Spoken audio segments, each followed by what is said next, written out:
Welcome to today's webinar on understanding New York's new Voting Rights Act. My name is Mark Levine, and I'm the Deputy Director of your New York State Association of Counties. Thank you for taking time out of your busy schedule today to participate in this important webinar discussing the John R. Lewis New York State Voting Rights Act, which is now in effect. Several counties and localities will be required to have election law related changes pre-cleared or pre-approved by the State Attorney General's office before they can go into effect. All local governments are subject to challenge for minority vote dilution if certain situations are present. This webinar will provide the basics of this new law and how your attorneys should be prepared for the law's implementation. Before we get started, I want to turn it over to Jeanette Stanziano, NYSAC's Director of Education and Training, to talk about some housekeeping announcements. Jeanette. Thank you, Mark. Good morning, everyone. Just want to share with you that this presentation today will be recorded and posted with a PDF of the slide deck on NYSAC's website later today. We will also be sending you a link to that posting in a follow-up email tomorrow morning. This is a large presentation slide deck, and we have loaded it into the dashboard under handouts. If you want to download it today at any time during the presentation, just click on your handouts. We also want to encourage you to submit any questions throughout the presentation by simply referring to your dashboard, typing in under the questions tab your question and submitting it through the questions tab. After the presentation, Mark Levine will come back on and moderate a brief Q&A session and go over all questions. Thank you, and back to you, Mark. Thank you, Jeanette. I'm now going to introduce our topic expert for today. Before I do that, I want to reiterate what Jeanette just said. We've got the preeminent New York State voting rights expert on today's webinar. So if you have any questions about redistricting or the Voting Rights Act, I encourage you to ask questions along the way. Just submit them into your questions panel throughout the presentation. Jeffrey M. Weiss is an adjunct professor and senior fellow at New York Law School, where he directs the New York Elections, Census, and Redistricting Institute and teaches classes on redistricting, election law, and the census. He is now working on his 6th redistricting cycle. In past years, he served as a redistricting counsel to New York State legislative leaders, including 5 assembly speakers and 4 state Senate Democratic leaders, and as counsel to 3 New York City districting commissions and to numerous counties and localities across New York and the nation. During the 2000 census cycle, Professor Weiss served as counsel to President Bill Clinton's members of the U.S. Census Monitoring Board. He is the co-editor and author of the National Conference of State Legislatures 2020 Redistricting Red Book, a comprehensive handbook on the census and redistricting. City and State New York recognized Professor Weiss as one of New York's top 50 over 50 in 2022, and most recently as a New York legal trailblazer for his efforts promoting fair representation and the census. It is my pleasure now to introduce Professor Weiss. Well, thank you very much, Mark, and thank you for having me on today to present on the new New York State John R. Lewis Voting Rights Act. I'm going to be going through a slide deck to provide this presentation. The information I'll be giving you is quite fact intensive. The law is rather thick in that regard, and I don't expect that you'll remember much of what I said 5 minutes after I say it. So I do hope that you will download and work with the slide deck afterwards, because I think I put together a pretty good step-by-step overview and how to do it guide to this new law. Can we bring up the slide deck now?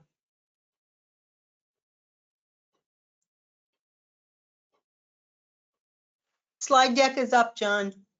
Okay, I don't, okay, great. Okay, so the John R. Lewis Voting Rights Act was enacted by the state legislature in 2022. There was some confusion over the effective date being delayed a year, but for all intents and purposes, this now being 2024, the law is fully in effect. The Voting Rights Act was enacted in part as a reaction to the U.S. Supreme Court's 2013 decision in Shelby County versus Holder that invalidated what was called Section 5 of the Federal Voting Rights Act. And Section 5 required that a number of states, primarily in the South and in New York, Brooklyn, the Bronx, and New York counties, be required to submit to the U.S. Justice Department or a federal court in Washington, D.C., any election-related law to be pre-cleared or pre-approved before it can go into effect. The 3 counties in New York and the states outside of New York were covered under the section of the Voting Rights Act because of a formula that used 1960s era data to determine levels of minority vote dilution. And the Supreme Court held 11 years ago that a 1965 formula was no longer relevant in 2013. So Section 5 was no longer in use, and states including New York and California, Virginia, Connecticut, have all enacted their own state voting rights acts, which include in-state pre-clearance procedures that I'll get into at the end of my presentation. But essentially, the New York Voting Rights Act creates new causes of action or reasons designed to protect minority voting rights where there is factual evidence of minority vote dilution. And in general, minority vote dilution means that there is a significant level of polarized voting where minority candidates, and for New York, that means essentially Black, Hispanic, and Asian American voters, are denied their ability to elect their preferred candidates of choice because the white voters outvote them and prevent them from electing their preferred candidates. And generally, under the Federal Voting Rights Act, if you have a situation of high levels of polarized voting, and you can create a new district of 50% plus minority voting age population, you are required to create an effective minority district. We've seen this in New York City. We've seen it in the town of Islip in Suffolk County, the town of East Ramapo in Rockland County. We've seen this in the town of Hempstead in Nassau County and in the county of Albany. There have been a number of cases in New York State where you've had to create new minority districts under the federal law. This new state law brings an entirely new dynamic to the picture. I'm going to walk through the New York State process with you now. Now, Section 17206 of the Voting Rights Act, you can, the next slide, please, prohibits voter disenfranchisement. And essentially, you need to show, when I say you, a voter or a local organization, somebody with standing living in a county, has to show that based on the totality of the circumstances, members of a protected class, meaning Black, Hispanic, Asian, have less opportunity than the rest of the electorate to elect candidates of their choice or to influence election outcomes. Now, the totality of the circumstances is a phrase often used in voting rights law developed by the U.S. Senate Judiciary Committee about 43 years ago that looks at socioeconomic data, voting histories, incidents of racial discrimination, incidents of lack of response by officials to minority concerns, kind of a kitchen sink of reasons that you could find that there's something going on that might challenge or diminish the ability of Black, Hispanic, or Asian residents to participate in local life, local activities, but specifically in voting. Next slide. Okay, so you can show a violation of this section of the law upon showing that a locality perhaps used an at-large method of election and either voting patterns of protected class members within the locality or racially polarized, or under the totality test, the ability of protected class members to elect candidates of their choice to influence election outcomes is impaired, or, next slide, that you develop a district-based or an alternative method of election, and that candidates or electoral choices preferred by minority class members, where they're usually defeated, and either, I think we had this slide already. Go to the next slide, please. Okay, so according to section 17206, here are the different kinds of factors that you look at. A history of discrimination in the locality, how many members of a protected class have been elected to office in the locality. Next slide. Whether there's been uses of voting laws or procedures that may enhance dilutive effects of the current elective scheme, whether there's been a denial of access to the ballot for voters or candidates of a protected class. And this is where election day voter access with problems in minority communities come into play. Also, this is a significant thing to consider, how protected minority groups contribute to political campaigns at lower rates. If you look to see where campaign contributions are coming from geographically, you might find that there's a lot of out of district or out of county contributions coming in, and very few contributions to candidates coming in from minority communities.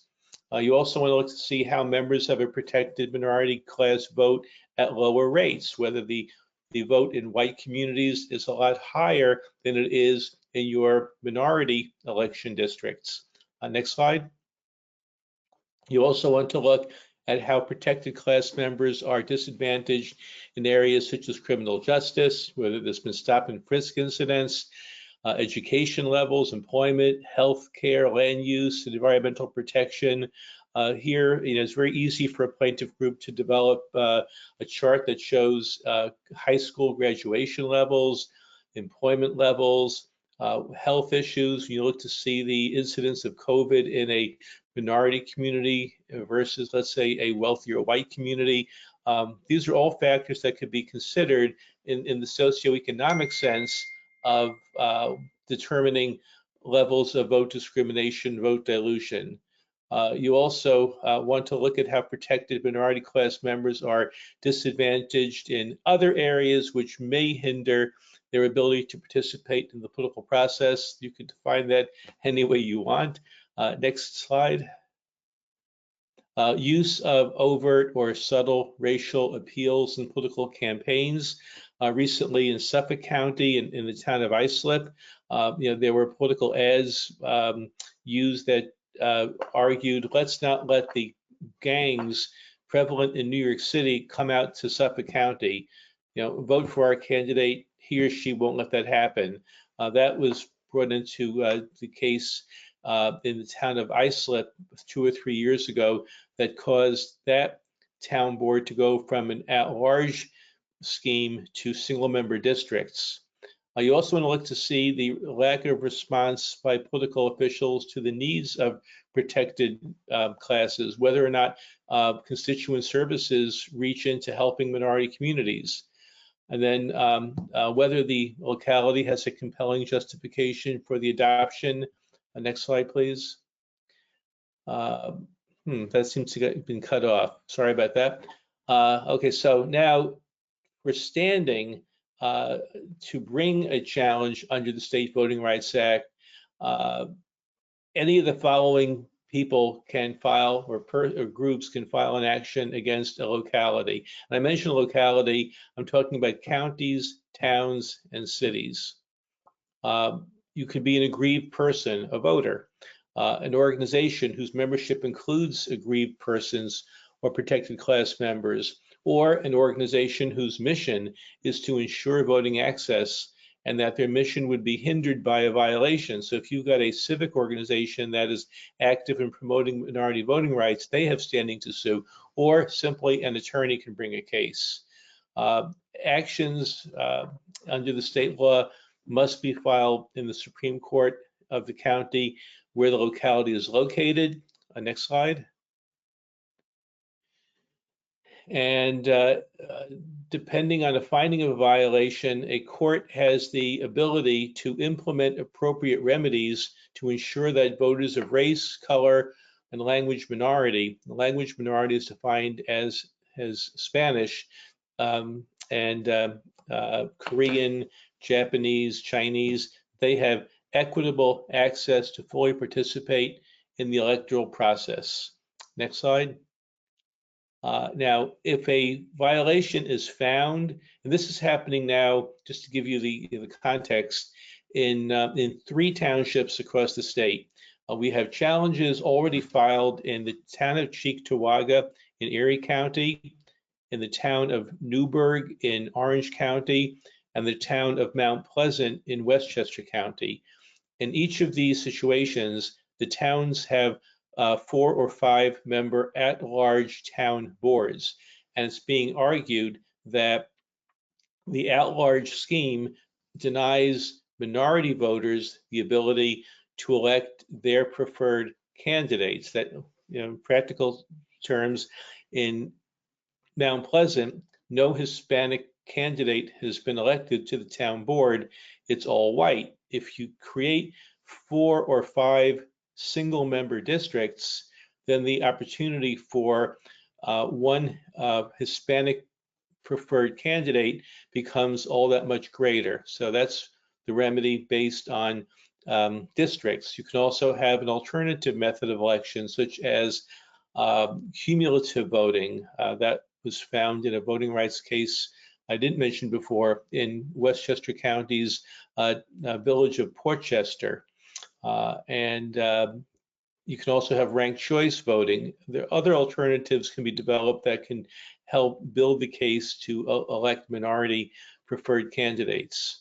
Or you might be required to revise a redistricting map. That's the situation now in Nassau County, where for the 21 member county legislature, a challenge is now pending in state Supreme Court, seeking to create additional minority districts after the alleged failure of the county to do so back in 2023. So the court can consider proposed remedies by the parties and even non-interested parties, but they shall not provide deference or priority to a proposed remedy offered by the locality itself. So if the locality being challenged submits a plan or a remedy, they don't get preference or priority. All parties are equal. Now, it's just important to note that the Attorney General's office does not plan to review redistricting maps at this time for the purposes of preclearance that I'll get into a little bit later. So beginning on September 22nd, just about a month away from now, for every election law change that a county might consider, they'll have to be approved by the Attorney General before they can go into effect. I'm working now in Orange County on its redistricting plan, and I don't know yet whether the map will be adopted by September 22nd or not, but the county at least understands that while Orange County itself may fall under preclearance for all other election purposes.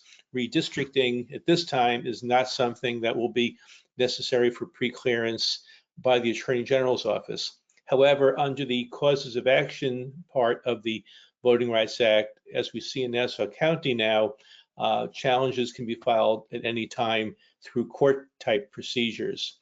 The courts, when it comes to the remedy stage, have the power to require a locality to implement remedies that are inconsistent with any other provision of law. So if one law says you can't do something, but the Voting Rights Act says you should do something, then the court has the power to require a local government to do something that might be inconsistent with other laws. In other words, there's preeminence given to Voting Rights Act remedies over other kinds of statutory remedies. This has not been tested yet, but it might sound a little bit confusing, but the Voting Rights Act was developed and drafted in a way to give it, predominance over any other law where a conflict might occur.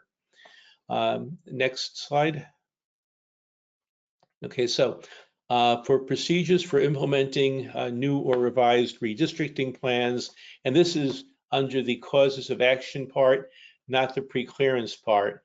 But so the Nassau County case, if it's successful, would be the example here, or in the 3 townships being challenged, which could end up, should they be successful, in going from at-large schemes to single-member districts, which would require the districting or the creation of new districts. A governing body has the authority under the Voting Rights Act to implement new methods of election that would replace the localities at-large method of election with a district-based or alternative method of election, or next slide. Or they have the authority also to step in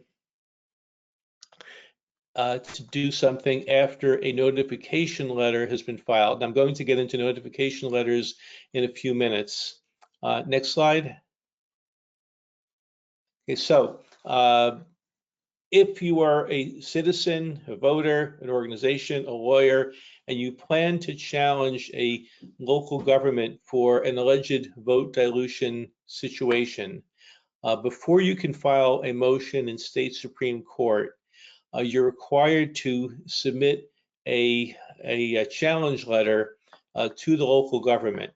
So before commencing an action, you must send the local government notice by certified letter through the U.S. mail, and it must be sent to the clerk of the locality, such as the county clerk, and if there is no clerk, to another sufficient office. Next slide. Okay, so the written notice, this is basically a letter, it must explain why the political subdivision may be in violation of a current New York State election law. And once received, this notice is called an NYVRA notification letter. And this essentially commences the violation process that I'm now going to go through the steps with you. If you're challenging a school district, then a copy of the notification letter must also be sent to the State Commissioner of Education. School boards are really the next level of major challenges across the state. If you have a school board that's selected by the voters, and the school board can be alleged to act against minority voters or minority students in delivery of services, a lawsuit could be developed. That happened in Rockland County's town of East Ramapo, where the school board was seen to have discriminated against Hispanic students, and the town was ordered to change its method of election for the school board. I think you're going to be seeing more challenges to school boards across the state than we've seen before, of which there have been really maybe just one challenge. Next slide. So once the prospective plaintiffs submit a letter, they cannot go to court for at least 50 days after sending the notification letter to the locality. The delay offers time for the locality to address and remedy the claim before a judicial action could be commenced in state Supreme Court. Next slide. Okay, if a political subdivision is aware of a violation prior to a notification letter, or if the locality receives a notification letter, then the locality may pass a NYVRA resolution. And the resolution essentially creates the position that the locality being challenged is going to resolve the situation. So it's an acknowledgement by resolution of the legislative body that they're going to address the issue being challenged. If the NYVRA, go back please, if the NYVRA resolution occurs because of a notification letter itself, then the resolution letter must be passed within 50 days of when the notification letter was mailed. Now, next slide. Okay, the resolution to be adopted by the local government must include language that the locality's intention to enact and implement a remedy regarding the violation is being considered, that specific measures will be taken to facilitate enactment and implementation of this remedy, and that there's also a timely schedule for the remedy's enactment and implementation. Next slide. Okay. And when an NYVRA resolution is passed, the local government will have 90 days from its passage to enact and implement the remedies. So essentially, you have 50 days to enact a resolution. That's roughly just under 2 months. And you'll have 3 more months to actually enact the remedy through a vote of or authority of the local government.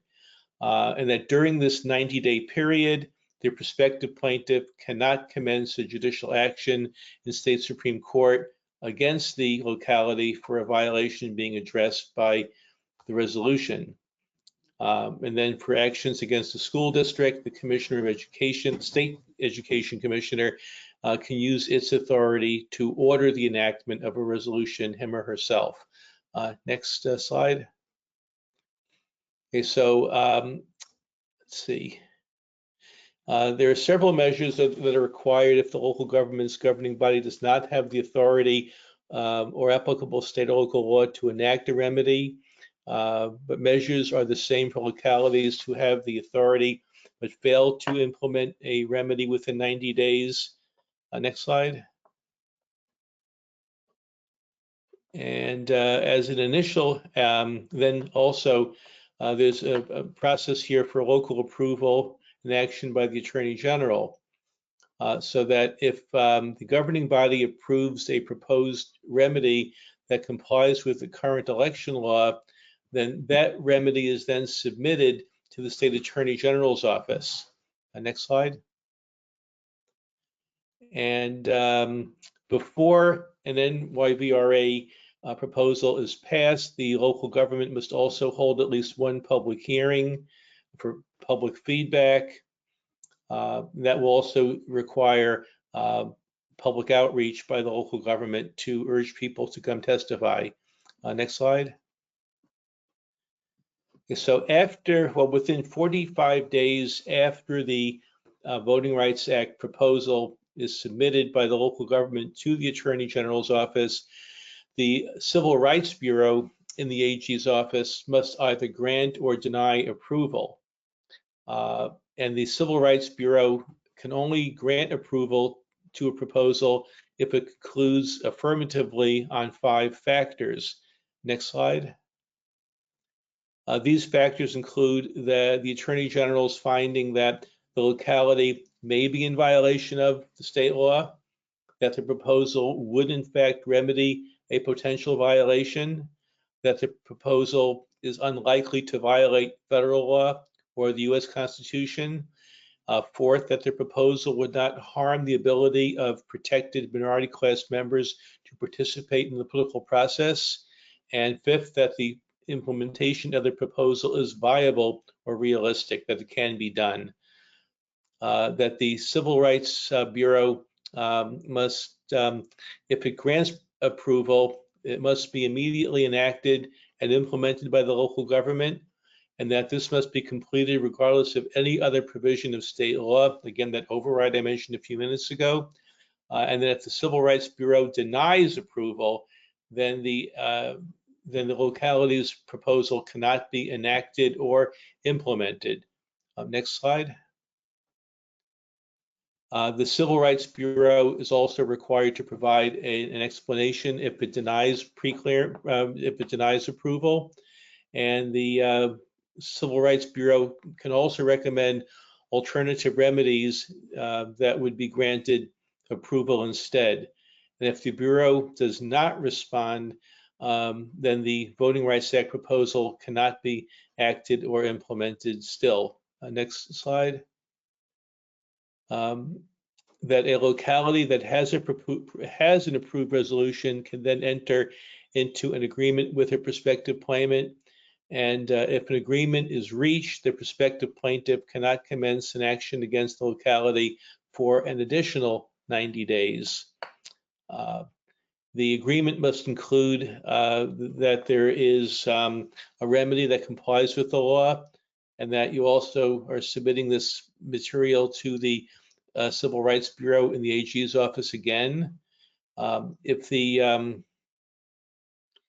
also, if a locality is a covered entity under the preclearance section and receives approval from the AG's office, Civil Rights Bureau, then the locality is not required to obtain further preclearance.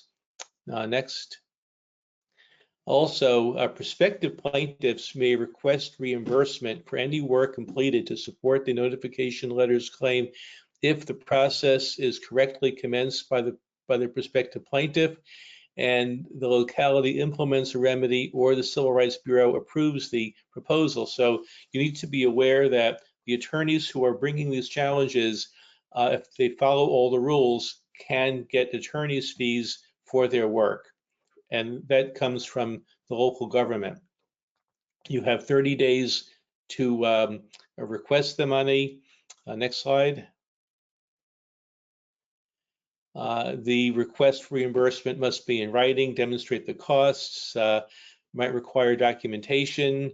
The locality must reimburse a prospective plaintiff for reasonable costs claimed after the costs are substantiated. And that the locality may alternatively reimburse a prospective plaintiff if there's an agreed upon amount, and that in the administrative stage, the reimbursement to a prospective plaintiff attorney cannot exceed $45,000 if they're successful. That amount will be adjusted by the U.S. Department of Labor standards in the future. Next. And then if a prospective plaintiff and locality cannot agree on the fees, then you can file an action for declaratory judgment in the Supreme Court in the county where the action takes place. Next slide. Also, there are different protocols when you're close to an election itself.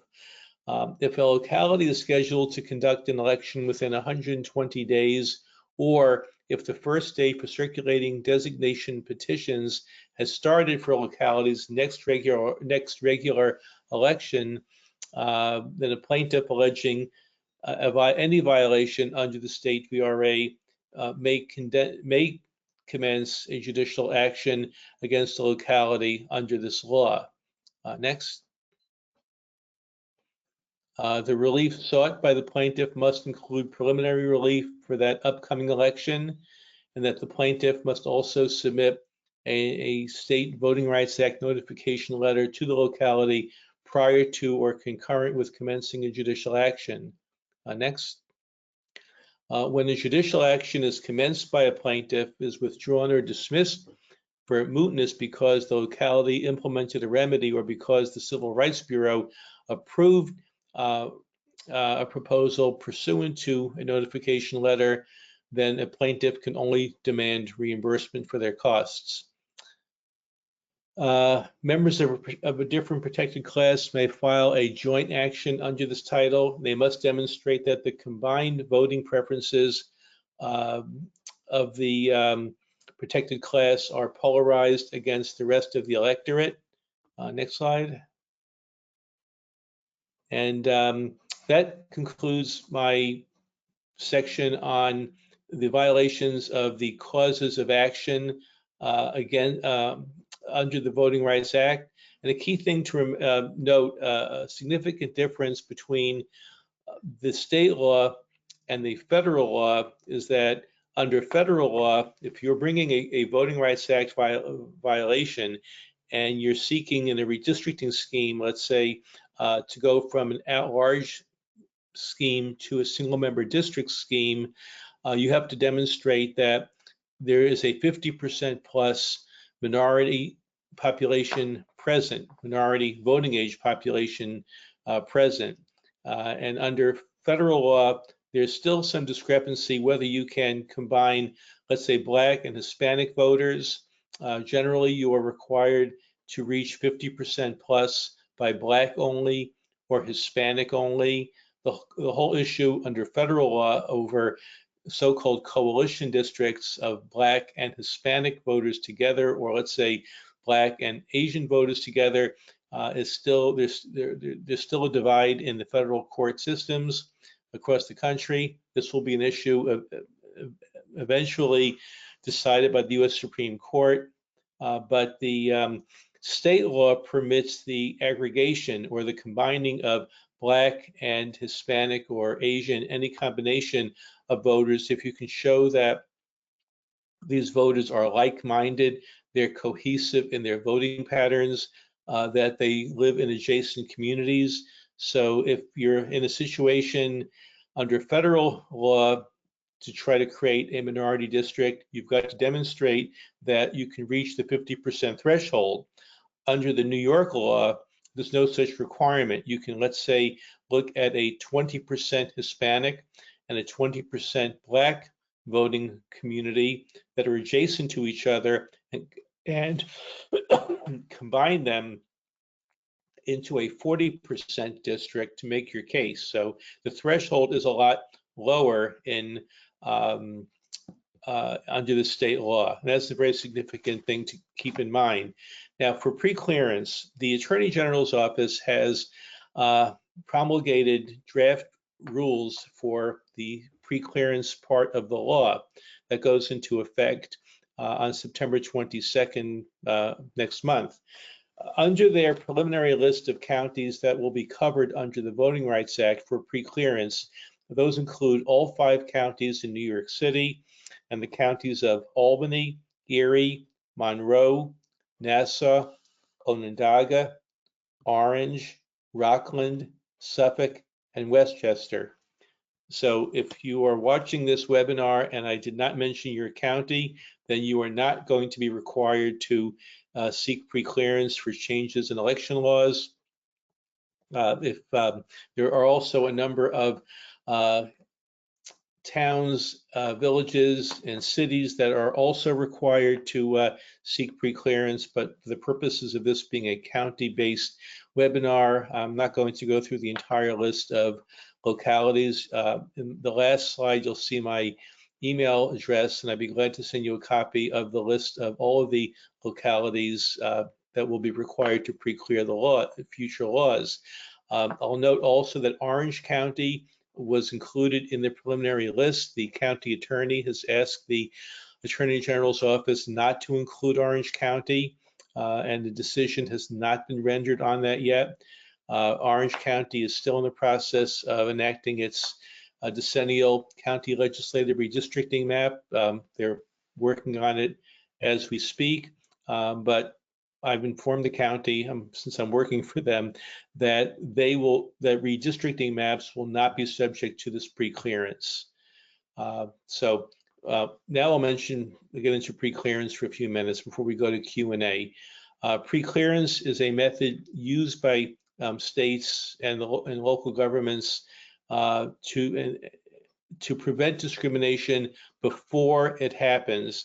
In essence, under preclearance, a new law cannot go into effect or be implemented unless it's pre-cleared by the Attorney General's office. Unlike litigation, where you're only guilty until proven so, after a trial, where your alleged law that violates minority voting rights can still be used unless there's an injunction placed against it. Litigation under the Voting Rights, Federal Voting Rights Act and the State Voting Rights Act can take some time, but preclearance prevents a new law from going into effect before it could be used. So where it could take you 1 or 2 years to litigate a Voting Rights Act case under preclearance, you can't even use your new law unless it's pre-cleared. Can we go to the next slide, please? Okay, so what is preclearance? Preclearance requires a local government with a recent history of suppressing voting rights or other kinds of discrimination to receive approval from the New York Attorney General's office before changes or procedures can be implemented. That the localities requiring approval are going to be known as covered entities, and that the requested changes will be called covered policies. And a voting change can only be pre-cleared if the local government or entity shows that the change will not harm voters of color. Next slide.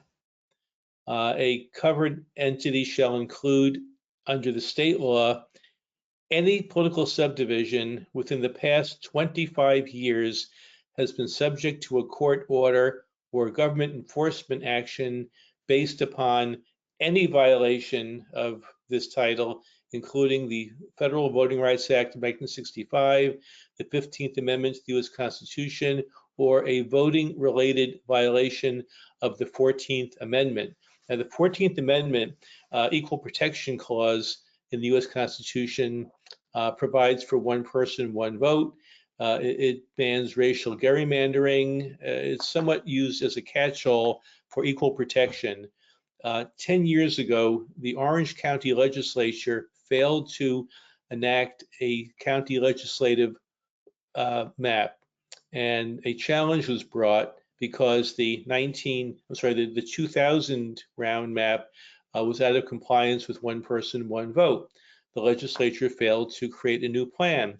A lawsuit was brought, a successful lawsuit, and the state court appointed a special master to draw the map, not because of a Voting Rights Act violation, not because of minority vote dilution, but simply the county was out of compliance with one person, one vote for not having a new map in place for the next election following a census. So the county has now asked the Attorney General's office to take the county out of preclearance coverage because it did not violate minority voting rights. It simply didn't comply with one person, one vote. As I mentioned, that request is still pending, and action should be rendered, I expect, before September 22nd. Next slide. Okay, so the political division also for a covered entity that in the last 25 years, the subdivision has to have been subject to at least 3 court orders or government enforcement actions because of a violation of any state or federal civil rights law, or the 14th Amendment considering discrimination against members of a protected class. So you're going to go back 25 years and then look to see if there have been 3 infractions. The Attorney General's office has gone through every local government's history of voting rights type allegations or decisions against them, and has developed a list of the localities that will be covered beginning September 22nd. Next slide. Okay, covered entities shall also include, in addition to histories of court decisions, any county in which the arrest rate of a protected class exceeds the proportion that is protected, exceeds the proportion that the protected class constitutes of the county's citizen voting age population by at least 20% at any point in the last 10 years. And this subsection only applies if, next slide, members of a protected class consist of more than 10,000 voting age citizens or more than 10% of the county's citizen voting age population. Next slide. And lastly, a covered entity shall include any locality where the dissimilarity index based on data provided by the Census Bureau was more than 50 for any protected class within the last 10 years, and the protected class consisted of more than 25,000 citizens of voting age or whose members comprise at least 10% of the citizen voting age population. Next slide. A covered entity is a locality where a board of elections has been established. Then the board of elections is also considered a covered entity. Next slide. And then what are covered policies? Methods of elections, forms of government, annexations or of a political subdivision. Next slide.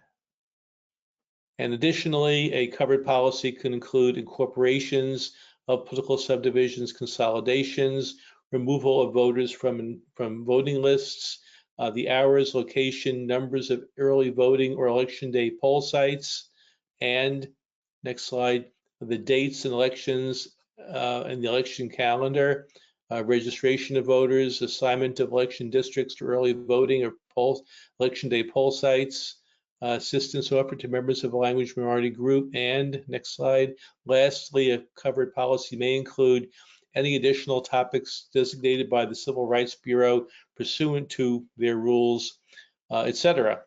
Next slide. And that a covered entity may obtain preclearance from the AG's office. Next slide. The Civil Rights Bureau shall publish the submission on its website within 10 days after it's submitted. The Civil Rights Bureau has to provide for public input. Next slide. I'm going through this quickly now because we're running out of time. Next slide. These will all be posted for you to look at. I'll skip over this one. Next slide. Next slide. And the AG's office has 60 days by which to make a decision. If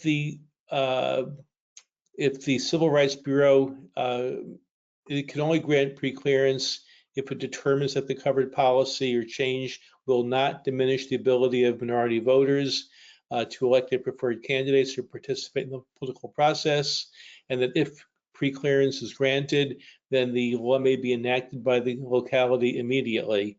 Next slide. If preclearance is denied, they've got to explain why. Next slide. And let's see, next slide. Next slide. These are just all these procedural dates and calendaring, which I won't get into now. Next slide. And let's keep going.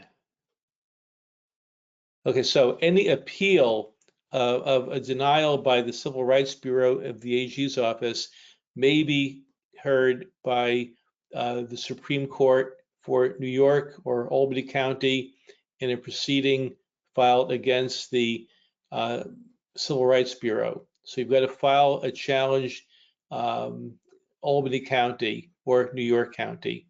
Next slide. And a covered entity may be obtained a covered entity may also obtain preclearance for covered policy from a court pursuant to the following process by filing a motion in one of the 4 judicial departments. You can bypass the AG process by going to State Supreme Court in New York City, Westchester, Albany, or Erie counties. Next slide. Next slide. The court also has to decide within 60 days once the petition is filed. Next slide. If the court denies preclearance or fails to respond, then the covered policy shall not be acted or implemented. If the court does grant preclearance, Let's go back to the next slide, please. Well, if the covered policy enacts or implements a covered policy without seeking pre-clearance, then an action can be filed against the government for doing so. Next slide. Okay, that essentially, I know that very few of you probably are involved with county pre-clearance, so I went through those rather quickly. And if you'd like any other information or a copy of the list of covered jurisdictions outside of the half a dozen or so counties I mentioned, my email address and phone number are provided here. This is a new law. Many people aren't aware of it. It's a much more comprehensive law than we've seen under the Federal Voting Rights Act for the last half a century. This law is also now, as I mentioned, being litigated for causes of action in 4 different localities in Nassau, Westchester, Orange, and Erie counties. And in Erie, Westchester, and Orange, they are not only the localities are also challenging the constitutionality of this New York law as overreaching, and it's a violation in itself of the 14th Amendment of the U.S. Constitution. This case, one of these cases may be headed to the U.S. Supreme Court in the next 1.5 to 2 years.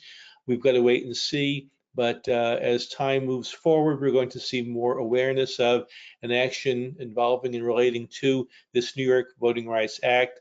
I've given you a lot of procedural information, but again, take a look at the slide afterwards. Contact me later for more information, and good luck with it. Thank you, and I'll be glad to answer any questions.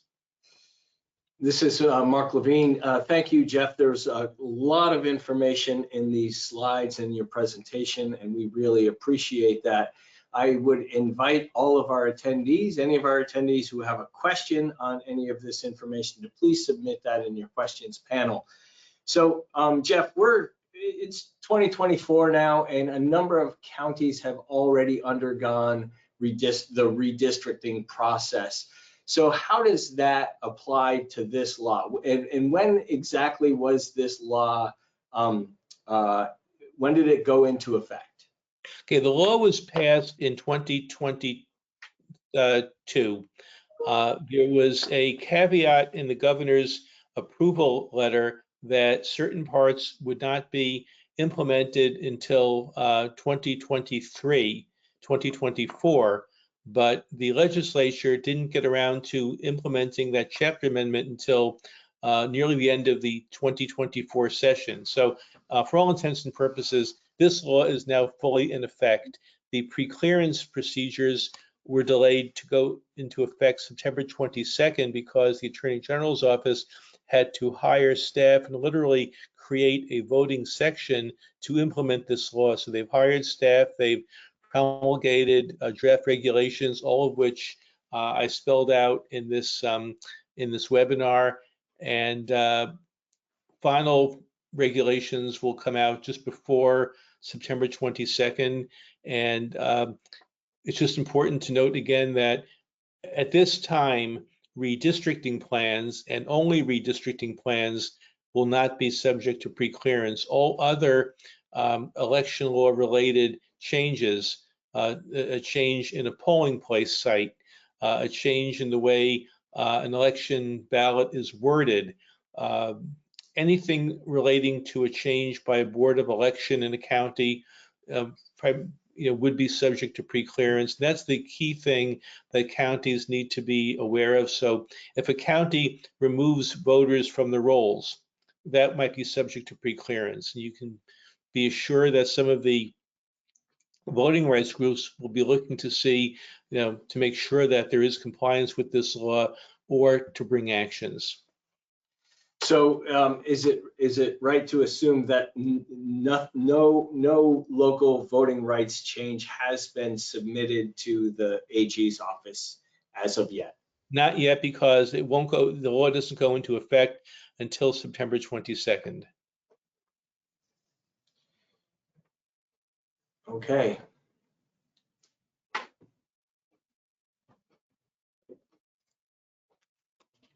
So as long as this law is upheld in, through these lawsuits by counties against this constitutionality of the law, then this will be in effect for the next round of redistricting in 2030. The Attorney General's office hasn't decided that yet. All they're saying right now is that redistricting is not going to be subject to preclearance, but 2030 is still a ways off. Okay. There hasn't been that much litigation against county redistricting plans across the state. Most of the challenges have been dismissed. We've seen challenges in Orleans County, and I think in Westchester County, Rockland County. The only ones pending now are in Nassau County, New York City, which is very minor, and then in Nassau County and Onondaga County. Those are really the only challenges. There was a challenge that was successful in Broome County, brought last year using the new state population criteria, but we've seen very little action across the state at the county level. Okay, at this time, we have no questions from our attendees.